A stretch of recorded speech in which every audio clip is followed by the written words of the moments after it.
So hello, how are you? I'm your physics teacher Snehal sir, and today we are going to see a new topic from this chapter, and that is Bohr atomic model और Bohr postulate. So आज हम Bohr atomic model की study करेंगे। देखो previous lecture में हमने Rutherford alpha particle scattering experiment की बात की है, लेकिन उस एक्सपेरिमेंट में कुछ ड्रॉबैक्स थे।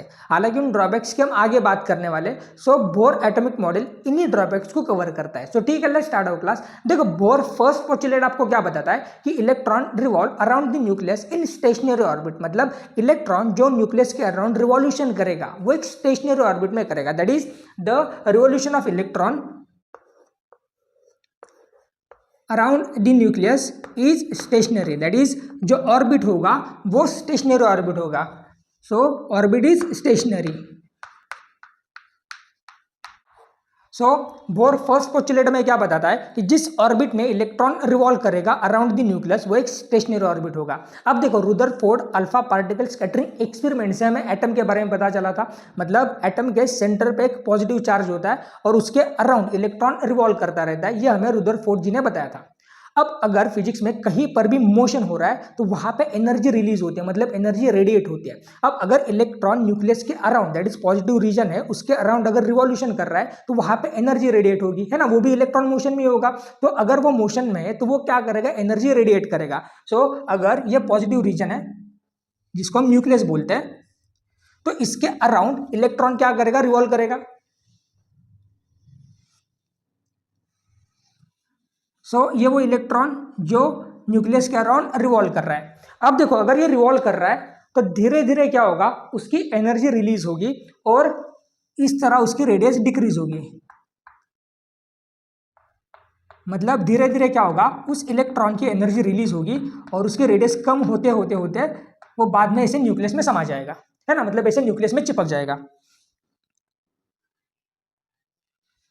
सो अगर ये इलेक्ट्रॉन न्यूक्लियस के अराउंड रिवॉल्व कर रहा है तो उस रिवॉल्यूशन की वजह से क्या होगा, उसकी एनर्जी धीरे धीरे रिलीज होगी, क्योंकि देखो इलेक्ट्रॉन मोशन में। अब अगर फिजिक्स में कोई भी चीज मोशन में होती है तो उसकी एनर्जी रिलीज होती है। अब अगर ये इलेक्ट्रॉन मोशन में है तो होगा क्या, उसकी एनर्जी धीरे धीरे रिलीज होगी, मतलब एनर्जी डिक्रीज होगी। अब उसकी वजह से क्या होगा, उस इलेक्ट्रॉन का पाथ धीरे धीरे डिक्रीज होगा, मतलब धीरे धीरे कम होगा, मतलब उसकी जो रेडियस होगी वो भी कम होगी। अब लास्ट में क्या होगा, ये इलेक्ट्रॉन ऐसे इस पॉजिटिव रीजन में ही समा जाएगा, मतलब इस पॉजिटिव रीजन में ही चिपक जाएगा। अब ये वही मॉडल बना, that is plum pudding model, जिस मॉडल को सर रुदरफोर्ड जी ने खुद फेल किया है। तो इसीलिए जो इलेक्ट्रॉन जो रिवॉल्यूशन करता है अराउंड द न्यूक्लियस वो एक स्टेशनरी ऑर्बिट में करता है, मतलब यहां पे कोई भी एनर्जी रिलीज नहीं होती। यह बोहर जी का फर्स्ट पोस्टुलेट था। सो ऑर्बिट जो होगा वो स्टेशनरी ऑर्बिट होगा। नाउ बोहर सेकंड पोस्टुलेट आपको क्या बताता है कि out of all the orbits electron will select those orbit whose angular momentum is integer multiple of h/2π। मतलब देखो यहां पर ऐसे बहुत सारे ऑर्बिट हो सकते हैं जिसके अराउंड इलेक्ट्रॉन रिवॉल्व कर सकता है, तो इलेक्ट्रॉन बस उसी ऑर्बिट को सिलेक्ट करता है जिसका angular momentum that is l वो इंटीजर मल्टीपल ऑफ h/2π के बराबर होता है। देखो बोहर सेकंड पोस्टुलेट आपको क्या बताता है कि इलेक्ट्रॉन उसी ऑर्बिट में रिवॉल्व करता है जिस ऑर्बिट का जो एंगुलर मोमेंटम होता है, यहां पर एल क्या है, तो एंगुलर मोमेंटम है।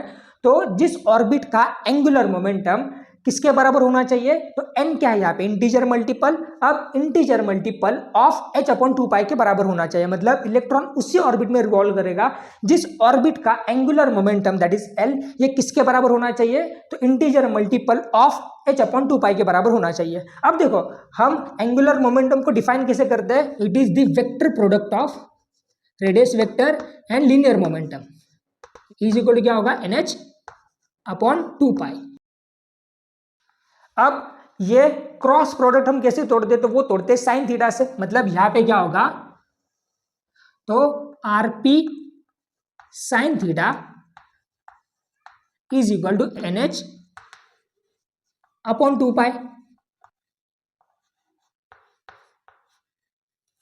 और यहां पर ये थीटा ये कौन सा एंगल होता है, तो ये एंगल होता है आर एंड पी के बीच का। अब देखो अगर यहां पर हम आर और पी के बीच का एंगल फाइंड करने जाए तो वो 90 डिग्री होता है। कैसे, तो सपोज ये सर्कल है और जिसकी रेडियस आर है। अब अगर मुझे इस पॉइंट पर मोमेंटम की डायरेक्शन फाइंड करने हैं। सपोज ये इस तरह रिवॉल्व कर रहा है, तो अगर मुझे इस पॉइंट पर मोमेंटम की डायरेक्शन फाइंड करने हैं तो मैं क्या करता हूँ, बस यहाँ से एक टेंजेंट ड्रॉ कर देता हूँ। तो ये जो डायरेक्शन होती है ये होती है लीनियर वेलोसिटी की डायरेक्शन, है ना। और जिस डायरेक्शन में लीनियर वेलोसिटी होती है उसी डायरेक्शन में आपका मोमेंटम होता है, दैट इज लीनियर मोमेंटम होता है। मतलब इन दोनों के बीच का जो एंगल होगा वो कितना होगा, तो वो होगा 90 डिग्री। देखो ऐसे रेडियस है, ऐसे मोमेंटम है। देखो जिस डायरेक्शन में आपकी वेलोसिटी होती है ना, लीनियर वेलोसिटी, उसी डायरेक्शन में आपका मोमेंटम होता है। क्योंकि मोमेंटम को हम डिफाइन कैसे करते हैं, तो मास इनटू वेलोसिटी। तो यहाँ पर जिस डायरेक्शन में वेलोसिटी होगी उसी डायरेक्शन में मोमेंटम होगा। तो इन दोनों के बीच का एंगल कितना है, तो 90 डिग्री है। मतलब यहाँ पे एंगल कितना होगा, sin 90। और sin 90 कितना होता है, तो वो होता है 1। मतलब यहाँ पे क्या होगा, RP is equal to NH upon 2 pi. So RP is equal to NH upon 2 pi, क्योंकि यहाँ पे साइन कितना है, sin 90 है। और sin 90 कितना होता है, तो वो होता है बंदे को एंगल कितना है, तो R और P के बीच का 90 एंगल है। सो यहाँ पे थीटा कितना होगा, तो वो होगा 90। और sin 90 कितना होता है, तो होता है 1। इसीलिए हमने क्या किया, यहाँ पे sin 90 is equal to 1 substitute किया। अब देखो P क्या होता है, तो मोमेंटम होता है। मोमेंटम को हम डिफाइन कैसे करते हैं, तो it is the mass into velocity. तो यहाँ पर हम क्या करेंगे, तो P की जगह पे m इंटू वी सब्स्टिट्यूट कर देंगे, इज इक्वल टू क्या होगा, NH अपॉन 2 पाई। यहाँ पे P किसके बराबर है, मास इंटू वेलोसिटी की। सो यहाँ पर हमें इक्वेशन क्या मिलता है, तो RmV is equal to NH upon 2 pi. ये होता है बोर का सेकंड पोस्टुलेट। और थर्ड पोस्टुलेट आपको क्या बताता है कि इलेक्ट्रॉन विल गेन एनर्जी, यहाँ पे क्या है, electron will gain energy to make transition from lower energy level to higher energy level. मतलब देखो यहाँ पर हम अगर दो एनर्जी लेवल्स की बात करते हैं, lower energy level and higher energy level. So ये आपकी लोअर एनर्जी लेवल और ये higher energy level, lower energy level, ये higher energy level. So third postulate आपको क्या बताता है कि electron will gain energy to make transition from lower energy level to higher energy level. मतलब अगर इलेक्ट्रॉन को ट्रांजिशन करना है लोअर से हायर, मतलब लोअर एनर्जी लेवल से हायर एनर्जी ट्रांजिशन करना है, तो वो क्या करेगा, एनर्जी गेन करेगा। मतलब ये इलेक्ट्रॉन एनर्जी क्या करेगा, गेन करेगा लोअर से हायर जाने के लिए। तो ये इलेक्ट्रॉन एनर्जी गेन करके ऐसे हायर एनर्जी में ट्रेवल करेगा, ट्रांजिशन करेगा। तो अगर वो लोअर से हायर जा रहा है तो वो एनर्जी गेन करेगा। या फिर हम उसको रिवर्स कैसे कर सकते हैं, तो electron will release energy to make transition from higher energy level to lower energy level. मतलब अगर इलेक्ट्रॉन हायर एनर्जी लेवल से लोअर एनर्जी लेवल जा रहा है, मतलब ट्रेवल कर रहा है, तो वो क्या करेगा, एनर्जी रिलीज करेगा, है ना। तो अगर इलेक्ट्रॉन हायर एनर्जी लेवल, अगर इलेक्ट्रॉन हायर एनर्जी लेवल से लोअर एनर्जी लेवल ट्रांजिशन कर रहा है, तो इलेक्ट्रॉन क्या करेगा, तो वो एनर्जी को रिलीज करेगा। और एनर्जी रिलीज करने के बाद वो हायर एनर्जी लेवल से लोअर एनर्जी लेवल ट्रांजिशन करेगा। और ये देखो यहाँ पे जो एनर्जी होती है ना, वो एनर्जी मतलब जो एनर्जी गेन करता है या फिर रिलीज करता है, तो वो एनर्जी इन एनर्जी लेवल्स का डिफरेंस होती है। मतलब जो एनर्जी होती है ना E, वो E2 माइनस E1 के बराबर होती है।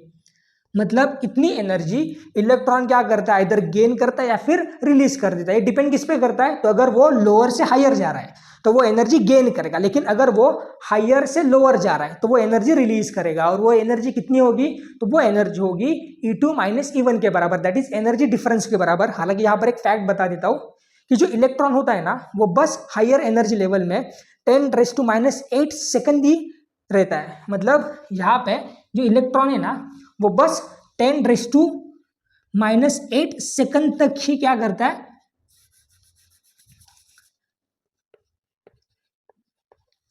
मतलब जो इलेक्ट्रॉन हायर एनर्जी लेवल में, मतलब अगर वो ट्रांजिशन करता है लोअर से हायर, तो वो हायर एनर्जी लेवल में बस 10⁸ सेकंड ही इतना रह पाता है।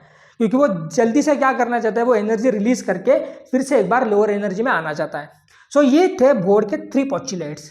दैट इज फर्स्ट पोस्टुलेट आपको क्या बताएगा, जो इलेक्ट्रॉन है वो जो रिवॉल्यूशन करेगा वो स्टेशनरी ऑर्बिट में करेगा। सेकंड पोस्टुलेट क्या बताता है आपको कि इलेक्ट्रॉन उसी ऑर्बिट में रिवॉल्व करेगा जिस ऑर्बिट का एंगुलर मोमेंटम nh/2π के बराबर होगा। देखो यहाँ पर n क्या है तो इंटीजर मल्टीपल है और h क्या है तो प्लैंक कांस्टेंट है। और थर्ड पोस्टुलेट क्या बताता है आपको कि अगर इलेक्ट्रॉन ट्रांजिशन कर रहा है हायर से लोअर या फिर लोअर से हायर, तो अगर वो लोअर से हायर कर रहा है ट्रांजिशन तो वो क्या करेगा, एनर्जी गेन करेगा लोअर से हायर जाने में। और अगर वो ट्रांजिशन कर रहा है हायर से लोअर तो वो क्या करेगा, एनर्जी रिलीज करेगा।